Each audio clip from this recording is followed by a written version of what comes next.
बच्चों, आप सबको शुभ अपराह्न। हम पिछले 2 दिनों से दुष्यंत कुमार जी की गजल कविता को पढ़कर समझने का प्रयास कर रहे हैं। कल हमने दुष्यंत कुमार जी की गजल के बचे हुए शेरों को पढ़कर के समझने का प्रयास किया था और उससे संबंधित कुछ प्रश्न आपको गृह कार्य में दिए थे। इस पूरी गजल को पढ़ने के बाद अभ्यास में दिए गए प्रश्नों के अलावा भी कुछ और संभावित प्रश्न बनते हैं जो परीक्षा की दृष्टि से अनिवार्य है। तो बच्चों, इनको भी अच्छी प्रकार से समझना है और अपनी हिंदी के अभ्यास पुस्तिका में लिखना और याद करना है। शुरू करते हैं। तो आज के संभावित प्रश्न, पहला प्रश्न है कि कवि ने इस कविता में किस पर व्यंग किया है और क्यों। कवि दुष्यंत कुमार जी ने अपनी इस कविता में देश के कर्णधारों, देश के नेताओं जो बड़े बड़े वायदे करते हैं, बड़ी बड़ी घोषणाएं करते हैं, लेकिन जब वो सत्ता में आ जाते हैं, मंत्री पद को सुशोभित करते हैं, तब किए गए वायदों को, घोषणाओं को भूल जाते हैं और जनता पहले की तरह से ही बेचारी और लाचार बन करके रह जाती। इसी कथनी और करनी में एकता न होने के कारण इस गजल में दुष्यंत कुमार जी ने तथाकथित नेताओं के ऊपर करारा व्यंग किया है। उनकी कथनी और करनी में एकता नहीं है। क्यों किया है? क्योंकि वे अपने द्वारा किए गए वायदों को पूरा नहीं करते हैं, जनता जनार्दन की सूद नहीं लेते हैं। जिन मतदाताओं ने उन्हें इस पद और सम्मान के अधिकार को देकर के सम्मानित किया है, वे शायद भूल जाते हैं कि पिछले चुनाव में जब जनता के बीच में वोट मांगने के लिए गए थे, तब जनता ने ही तुम्हें अपने मत का सदुपयोग करते हुए यहां तक पहुंचाया है। और जब जनता की वो सूद नहीं लेते, जनता की समस्याओं को अनदेखा कर देते हैं, अनसुना कर देते हैं, मूलभूत आवश्यकताओं की तरफ कोई नीतियां या योजनाएं बना करके लागू नहीं की जाती, तब जो है दुष्यंत कुमार जी को नेताओं पर कुछ कहने की, व्यंग भरी भाषा में कहने की बातें याद आती हैं। इस गजल में नेताओं के ऊपर ही उन्होंने व्यंग किया है और उनकी कथनी और करनी में एकता न होने के कारण उन्होंने ऐसा किया है। प्रश्न नंबर 2, कवि उम्र भर के लिए पलायन क्यों करना चाहता है? कवि अपनी गजल में स्पष्ट करते हुए कहते हैं कि कहां तो यह निश्चित किया गया था कि देश की आजादी के बाद सभी जगह रोशनी ही रोशनी होगी, आम जनता के लिए सुख सुविधाएं होंगी, आनंद और प्रसन्नता से भरा जीवन होगा, किसी को किसी प्रकार की कोई असुविधा नहीं होगी, सभी के लिए खुशहाली होगी, सभी के लिए सुख सुविधाएं होंगी, सभी का आनंद खुशी से भरा जीवन होगा। और कहां देश की आजादी के बाद आज भी बहुत से शहर ऐसे हैं कि जहां रोशनी तक नहीं है, अंधेरा ही अंधेरा है। इस सब प्रकार से कहने और सुनने के बाद दुष्यंत कुमार जी कहते कि आम जनता का अपने नेताओं के ऊपर से भरोसा और विश्वास हटता जा रहा है। इसीलिए अब शेष बचे जीवन को दूसरे स्थान पर जाकर वो बिताना चाहते हैं और कहना चाहते हैं कि आज के इन नेताओं से कोई उम्मीद की किरण नहीं है।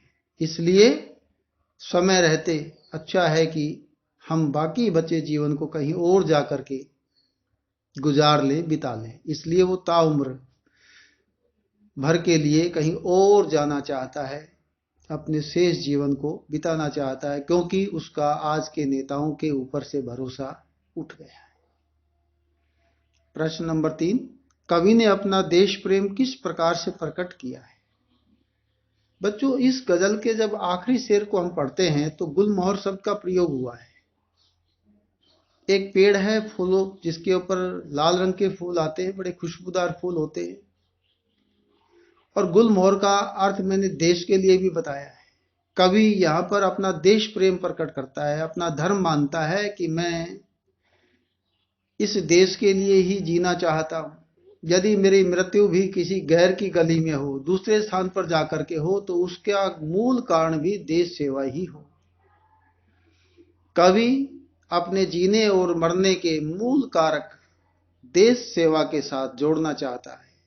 कवि को अपना देश सर्वप्रिय है, सबसे ऊपर है।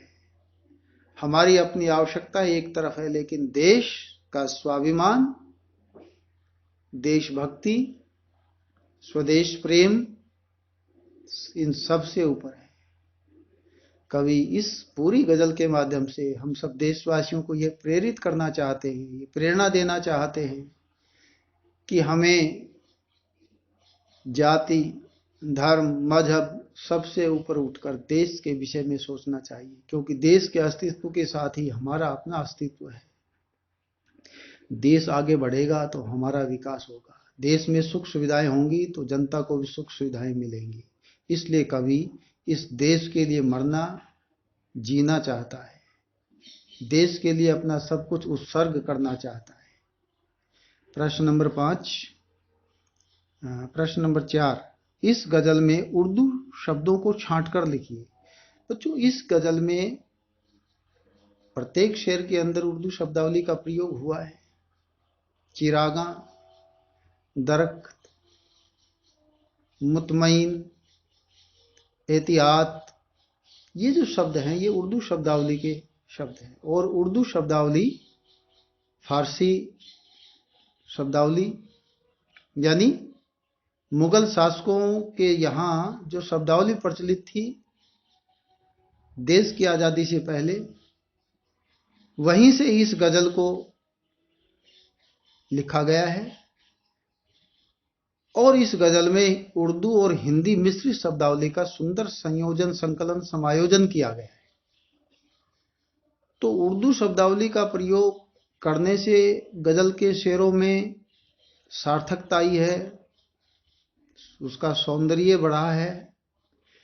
और कवि इन शेरों के माध्यम से अपने मन की पीड़ा को, अपने मन की व्यथा को, अपने मन की कष्टदायक स्थिति को व्यंग्यात्मक शैली में तथाकथित नेताओं के सामने प्रस्तुत करने में सफल हुआ है। कवि ने नेताओं के बारे में अपना दृष्टिकोण कैसे प्रकट किया है? कवि ने नेताओं के बारे में अपने दृष्टिकोण को स्पष्ट करते हुए यह बताया है कि हमारे नेताओं की कथनी और करनी में जमीन और आसमान का अंतर है। हमारे नेताओं के ऊपर से आज जनता का धीरे धीरे विश्वास कम होता जा रहा है। आज के नेता चुनाव के समय बरसाती मेंढक की तरह तो दिखाई देते हैं, लेकिन बीते 5 साल तक उन्हें जनता की सुध, जनता की याद नहीं आती। जनता किन कष्टों में, किन समस्याओं से घिर रही है, जनता को कौन कौन सी मूलभूत आवश्यकताओं की आपूर्ति नहीं हो रही है, जनता को अपनी बस्ती में, अपने आसपास के क्षेत्र में कौन कौन सी असुविधाओं का सामना करना पड़ रहा है, इस ओर हमारे राजनीति करने वाले लोगों का ध्यान तक नहीं जाता। इसी उपेक्षा का शिकार जनता को माध्यम बना करके कवि दुष्यंत कुमार जी ने व्यंग भरे अंदाज में अपनी बात को कहने का सम्यक, सटीक और सार्थक प्रयास किया है। तो बच्चों, आज की इस छोटी सी वीडियो में गजल कविता के आधार पर जो संभावित प्रश्न थे वो एक एक करके आप इसी प्रकार से अपनी हिंदी की फेर अभ्यास पुस्तिका में करने का लेखन कार्य करेंगे, इसको पूरा करेंगे और इन्हें साथ साथ याद भी करेंगे। कल हम निर्मला पुतुल की कविता आओ मिलकर बचाएं, इस कविता को समझने और पढ़ने का प्रयास करेंगे। तो आप सभी विद्यार्थी इस कविता का एक बार अवलोकन करके आएंगे, इसको पढ़ करके आएंगे। बच्चों, इसी गृह कार्य के साथ आज के वक्तव्य को समाप्त करते हैं। आज का दिन आप सबके लिए शुभ और मंगलमय हो। एक बार पुनः आपका बहुत बहुत धन्यवाद।